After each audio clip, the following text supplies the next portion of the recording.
नमस्कार दोस्तों, फिर एक बार स्वागत है मेरे और आपके इस चैनल प्रिंस ऑफ इंडिया पे।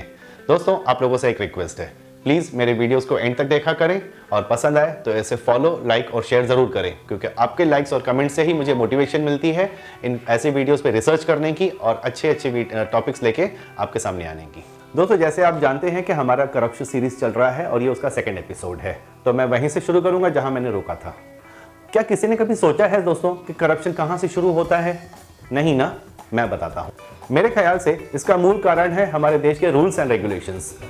हमारे देश में इतने सारे रूल्स हैं और इतने सारे कानून बने हुए हैं कि एक को संभालो तो दूसरा टूट ही जाता है। और ऐसे कानून बनाने वाले हैं हमारे देश के बड़े नेता, चाहे सत्ता किसी भी सरकार की हो।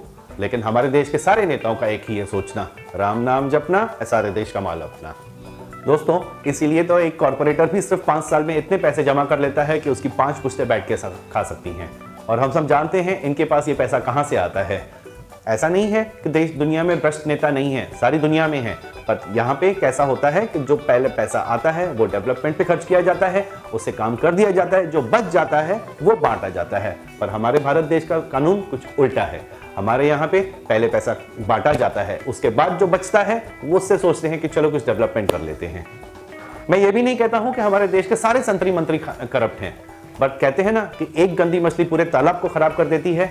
बस हमारे देश में वैसा ही किस्सा है। पर अब ये तालाब बहुत ज्यादा गंदा हो चुका है, क्योंकि हमारे जो भ्रष्ट नेता है उनकी दिन दूनी रात चौगुनी लालच बढ़ती ही जा रही है। और इनको रोकने के क्या क्या उपाय हो सकते हैं ये आप भी मुझे कमेंट बॉक्स पे लिख कर भेजिए।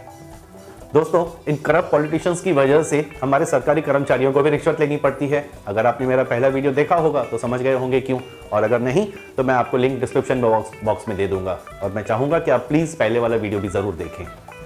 जी हाँ, जिस घर का रखवाला खुद चोर होगा उस घर में कोई साधु कैसे रह सकेगा भला। आज एक सुई से लेकर घर खरीदने तक हर चीज़ महंगी हो चुकी है, क्योंकि इन भ्रष्ट नेताओं को हर सौदे में अपना एक हिस्सा चाहिए। और ये भ्रष्टाचार का पैसा ये लोग कुछ इस तरीके से बांट देते हैं कि न पब्लिक और पुलिस दोनों शांत हो जाती हैं, जैसे कुछ हुआ ही ना हो। ऐसा नहीं है कि कोई सरकार इनको रोकना नहीं चाहती, बट जब भी इसको रोकने के लिए कोई कानून बनाया जाता है तब कोई ना कोई बड़ा मंत्री या नेता अपना दबदबा दिखाकर इस सारे केस को रफा दफा कर देता है। आखिर कब तक चलेगा ये सब? कई बार मूवीज में भी मंत्रियों के भ्रष्टाचार के बारे में बताया जाता है। और ऐसे आपके शहर में कितने पुल, कितनी गवर्नमेंट साइट्स और कितने हाईवेज होंगे जहां करोड़ों का और अरबों का भ्रष्टाचार होता होगा। अभी भी हो रहा है। जब आप ये वीडियो देख रहे हैं उस वक्त पे भी कहीं ना कहीं कोई ना कोई नेता बैठ के ऐसे करोड़ों का हेरफेर कर रहा होगा। क्या हम लोग कभी मिलकर इसे रोक सकते हैं? जी नहीं, हम सब मिलकर इसे कभी नहीं रोक सकते। हाँ, आपने सही सुना, हम इसे कभी नहीं रोक सकते, क्योंकि हम जात पात ऊंच नीच के धर्म में बटे हुए हैं और भ्रष्टाचार का या नेता का कभी कोई धर्म नहीं होता। दोस्तों, जिस दिन हमारे भारत देश का सिर्फ एक धर्म होगा, इंसानियत का, उस दिन से न नेता न सरकारी अफसर की हिम्मत होगी रिश्वत लेने की, क्योंकि देश की तरक्की लोगों से होती है, धर्म से नहीं होती है। आप दुनिया के किसी भी देश के बारे में पढ़ लीजिए, अगर किसी देश ने सफलता पाई है तो वो एकता में और एक साथ मेहनत करने से हुआ है। कई साल पहले यूक्रेन में भ्रष्ट नेताओं को लोगों ने उठा कर कचरों के डब्बों में डाल दिया था। तब किसी ने नहीं सोचा था कि उनकी काबिलियत क्या है और वो किस धर्म के हैं। क्योंकि वो चोर हैं, क्योंकि वो भ्रष्ट हैं, इसीलिए उनके ऊपर ये किया गया था। दोस्तों, अगर हमें भी अपने भारत को विकसित देशों में शुमार करना है तो हमें भी अपने धर्म को अपने घर तक ही रखना होगा, ना कि सड़कों पे उसकी नुमाइश करनी होगी। क्योंकि दुनिया का कोई भी धर्म देश से बढ़कर नहीं होता और ना ही कोई धर्म आपस में बैर रखना सिखाता है। जो ये धर्म की बातें हैं ये सिर्फ इन भ्रष्ट नेताओं को करनी आती हैं, जिससे इनका वोट बैंक और नोट बैंक दोनों का बैलेंस बढ़ता रहे।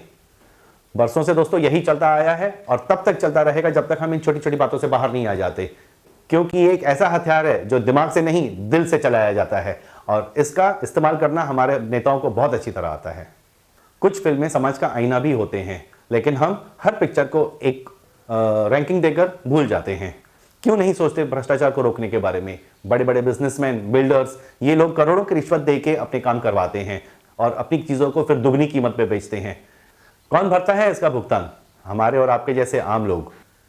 चाहे किसी प्रोडक्ट का अप्रूवल हो, बिल्डिंग का अप्रूवल हो या किसी भी किस्म का सरकारी अप्रूवल हो, बिना पैसे दिए कोई काम नहीं होता। और फिर जो बंदा 500 रुपए की चीज़ लेने के लिए 5 लाख रुपए की रिश्वत भरता है, वो क्यों ना अपनी चीज़ 1500-2000 रुपए में बेचेगा? इस बात का एक बहुत अच्छा उदाहरण आप लोगों ने कुछ ही महीने पहले देखा होगा, जब नोएडा में ट्विन टावर्स को तोड़ दिया गया। इतनी बड़ी बिल्डिंग थी, उसको तोड़ देने की वजह यह थी कि वो इलीगल थी अब उसके बिल्डर को जेल में डाल दिया गया।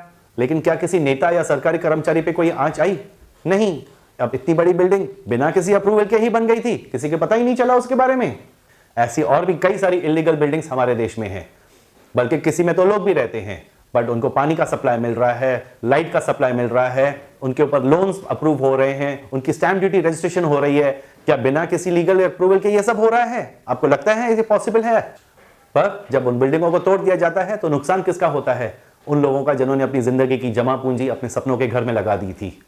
दोस्तों, ये तो आप और मैं सब जानते हैं कि ये सब इतना जल्दी नहीं रुकने वाला है, लेकिन इसकी शुरुआत तो की जा सकती है। सबसे पहले तो जो काम ऑनलाइन हो सकता है उसके लिए एजेंट्स की मदद लेना छोड़ दीजिए।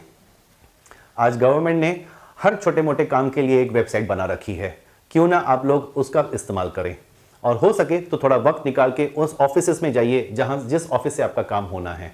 शायद आपसे मिलकर उन सरकारी अफसरों को कुछ शर्म आए और आपका काम बिना किसी रिश्वत दिए हो जाए। हमारे किसी दोस्त को अगर ऑनलाइन साइट्स की कोई जानकारी चाहिए तो आप मुझे कमेंट बॉक्स में लिख कर भेजें, मैं जितनी हो सके उतनी मदद करूंगा। अगर आप मेरे वीडियो से सहमत हैं तो प्लीज़ लाइक, शेयर और सब्सक्राइब ज़रूर कीजिएगा, और मेरे अगले वीडियो का इंतजार कीजिएगा, क्योंकि उसमें मैं आपको कुछ ऐसी और उदाहरण देने वाला हूं जिसे सुनकर आप भी चाहेंगे रिश्वत को रोकना। तब तक के लिए इजाज़त दीजिए। जय भारत।